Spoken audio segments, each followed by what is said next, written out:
गजरा मोहब्बत वाला अखियों में ऐसा डाला, गजरा मोहब्बत वाला अखियों में ऐसा डाला, गजरे ने ले लिए मेरी जान, अरे मैं तेरी कुर्बान।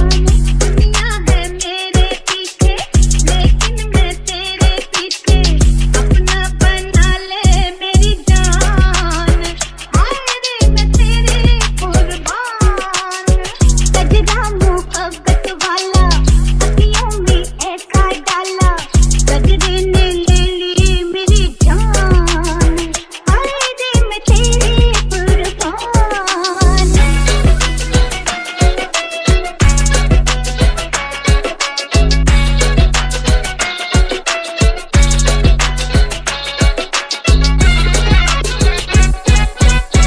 तो ये छत्ता बाज़ार से जैसे ही आप निकल कर बाहर आएंगे, इसके जस्ट सामने पड़ेगा ये नौबत खाना या नक्खर खाना।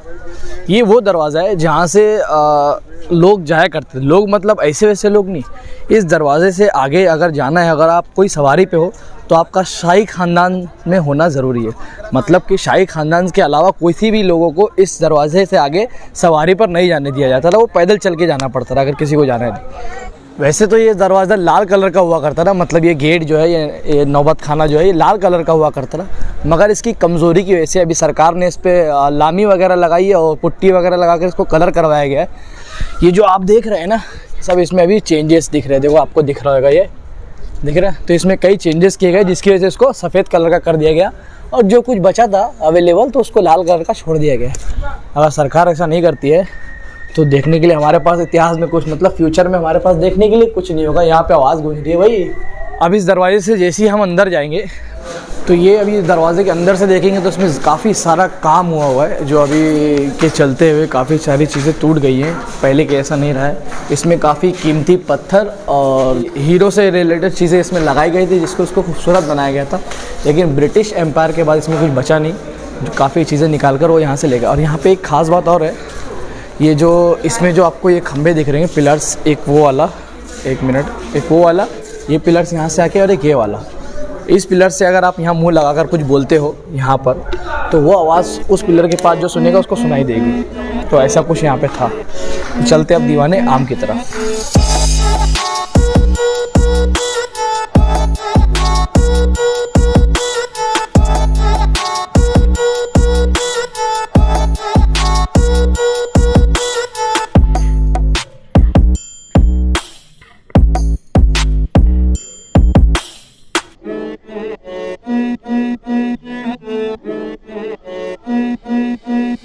तो ये जो आपको मेरे पीछे दीवाने आम दिख रहा है, इस दीवाने आम ने वो दौर भी देखा है जिस दिन बादशाह की, शहंशाह की पहली एंट्री हुई थी। पहली बार जब शहंशाह यहाँ आए थे, फिर यहाँ जो जश्न मनाया गया था, और उस जश्न के लिए यहाँ पर एक ख़ास तौर पे एक मंडप लगाया गया था, एक शामियाना बांधा गया था, जो एक चांदी के खंभों वाला शामियाना था, जिसकी कीमत लगभग उस टाइम पर 1 लाख रुपए थी, जिसको अहमदाबाद में बनाया गया था और बनाने में उसको 7 साल लगे थे।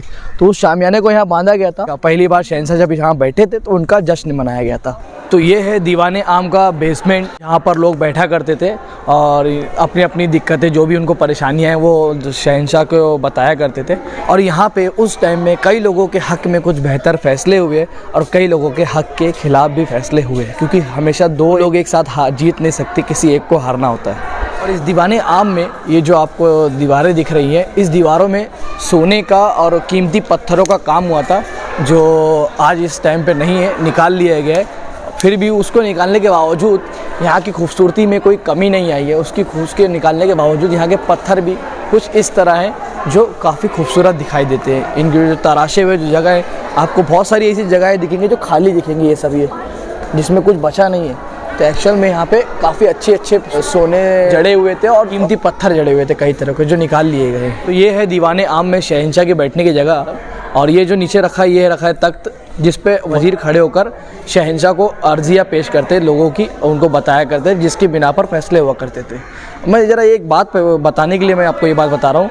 वो तख्त अगर आप देख रहे हो 2-3 फुट होगा, 2-2.5 फुट होगा वो तख्त, और ये 8 फुट से भी ज़्यादा, तख्त से लेकर वहाँ तक 8 फुट तक लंबाई है। सोचो उस टाइम पे लोग कितने बड़े हुआ करते थे। अभी मैं जाऊँगा तो मेरा हाथ वहाँ तक भी नहीं पहुँचेगा। मगर वो वहाँ से खड़े होकर वजीर शहंशाह को अर्जी दे देता था। मतलब कितना लंबे हुआ करते थे लोग कि इतनी ऊंचाई तक उनका हाथ पहुँचता था। और ये तख्त जो दिख रहा है ये यूं ही नॉर्मल तख्त नहीं है और काफ़ी कीमती तख्त था, लेकिन जिसके अंदर से कई जो कीमती चीज़ें थी वो लोग ले गए। अब ये सिर्फ और सिर्फ एक पत्थर की शक्ल में पड़ा हुआ एक तख्त है, लेकिन ये भी तख्त जो है वो लाल किले के लिए कोई कीमती खजाने से कम नहीं है। यहाँ पर ये जो दरवाजे दिख रहे हैं, एक वो दरवाज़ा है, यहाँ एक और दरवाज़ा है। वो दो दरवाजे थे जहाँ से लोग उनके साथ खड़े रहते थे, जो पंखा वगैरह करते थे वो वहाँ से आते थे, और शहंशाह जो है वो उस दरवाजे से आते थे। और शहंशाह आकर बस यूं ही ऐसे बैठा नहीं करते थे, यहाँ पर एक तख्त ताऊत ला कर रखा जाता था, जो बहुत ही बेशकीमती तख्त ताऊत था, जिसके बारे में अभी आपको थोड़ी देर बाद बताऊंगा कि उसमें एक्चुअल में क्या था। कहीं बैठता हूँ तो बताऊंगा। शहंशाह के बैठने के लिए वो जगह बनाई गई है, उसमें दिखता तो ऐसा है कि जैसे कि वो पेंटिंग किया गया है अच्छी तरह से, बहुत अच्छी तरह पेंटिंग करके वो बनाया गया है। मगर जब गौर से अगर आप करीब जाके, फ़िलहाल तो अब करीब जाने दिया नहीं जाता, आप लोग इतने खुशनसीब नहीं, अल्हम्दुलिल्लाह हम बहुत खुशनसीब थे जो हमने आगे जाकर किसी टाइम में हमने देखा है, क्योंकि हम दिल्ली वाले थे ना, तो हमने देख चुके।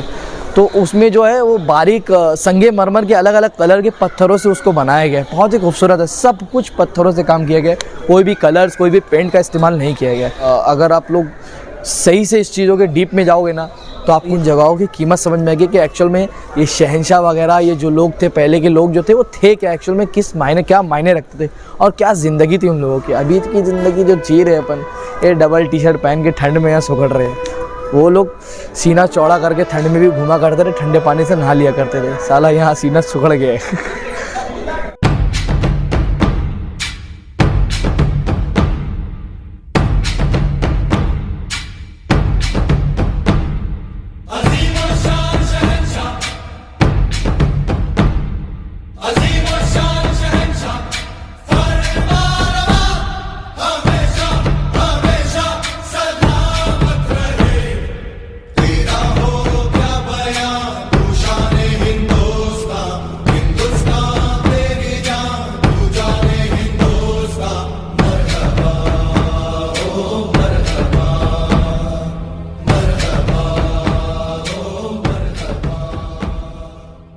हाँ, तो मैं जिस तख्त ताऊत के बारे में आप लोगों को बता रहा था, जैसे कि मैंने बोला कि वो जो शहंशाह की बैठने की जगह थी दीवाने आम में, और उस पे जो तख्त लाकर रखा जाता था जिसके ऊपर शहंशाह बैठा करते थे, तो वो तख्त ताऊत बहुत ही ख़ास चीज़ों से बना हुआ था। जैसे कि उसके जो पाए थे वो ठोस सोने के बने हुए थे, और उसमें जो डेकोरेशन का काम था, उसकी जो खूबसूरती का काम था, वो हीरे जवाहरात से किया हुआ था। उस ज़माने में उस तख्त ताऊत की कीमत का अंदाज़ा लगाया जाता था, वो करोड़ों में लगाया जाता था। तो इस ज़माने की तो हम बात ही नहीं कर सकते।